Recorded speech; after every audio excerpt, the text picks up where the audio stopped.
I mean, every emergency vehicle you can imagine is running through this intersection on National Road as we were trying to approach the roadhouse.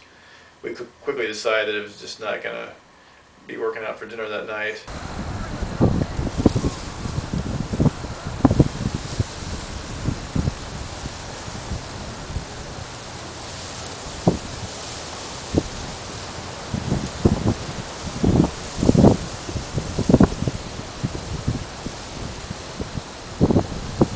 And then, you know, a good 200 yards off, there's a hospital, and it's just a massive lake, basically, that had the hospital, had my dad's office on the other side of Haw Creek.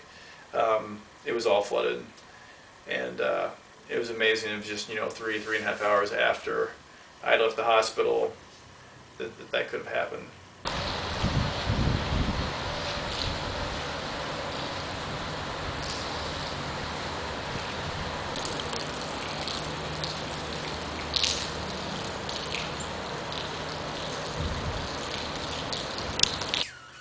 And also, I'm a man of faith, and from the moment I saw the waters, my faith and my desire to help those in need was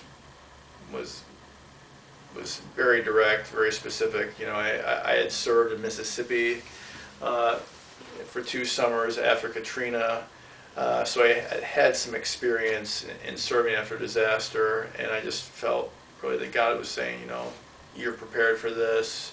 You've got this time with United Way the hospital's giving you, you know, and I was all in. I mean, it's just very much an act of passion and an act of service.